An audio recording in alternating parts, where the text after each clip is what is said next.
immediately grasped that it was his optimum moment for action and intervention. He called his team of personal assistants and issued his instructions, even while he was still struggling to work out why Ella Palmer could be in line to become Cyrus's bride. What was so special about her? For a couple of years at least, she had evidently hovered on the outskirts of Cyrus's life. As his nephew's fiancée, she would have been untouchable, the unattainable, always a powerful temptation to a male who thrived on the challenge of breaking the rules.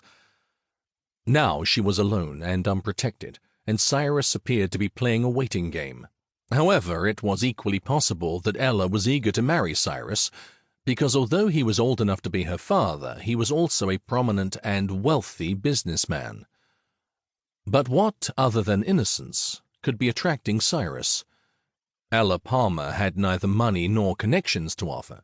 She was a beauty, but could a formally engaged young woman still be a virgin in this day and age? Nikolai shook his arrogant, dark head in wonderment. Was that even possible? And had she the smallest concept of the kind of male she was dealing with?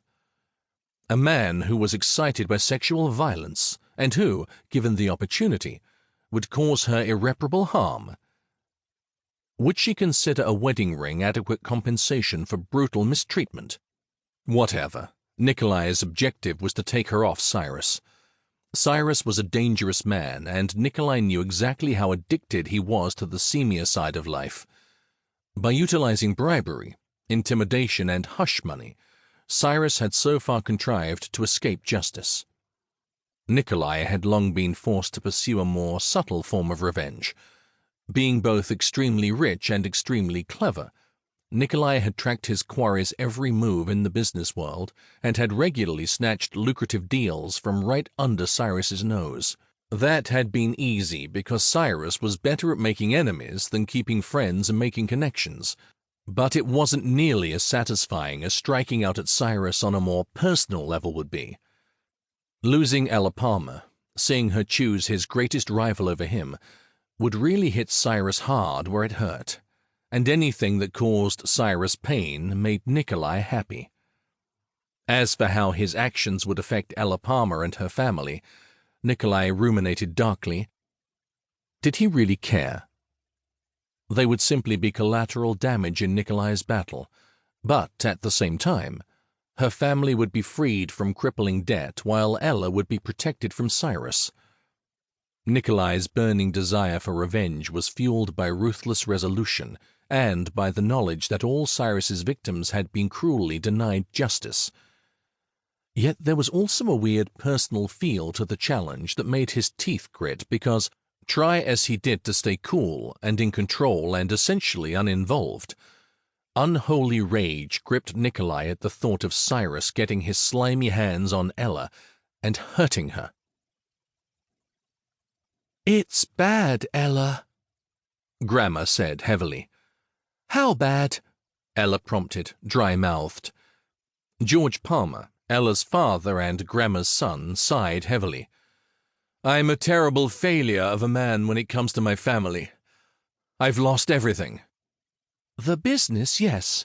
Perhaps it's too late for anything to be saved there, but that doesn't make you a failure," Ella conceded in a wobbly voice, because they had known for ages that the shop was doing badly. "But at least the house—" "No, Ella," Grandma cut in, her lined face pale and stiff with self-discipline. "This time the house has to go as well." "But how can that be?" Ella exclaimed incredulously. "You own the house, not Dad."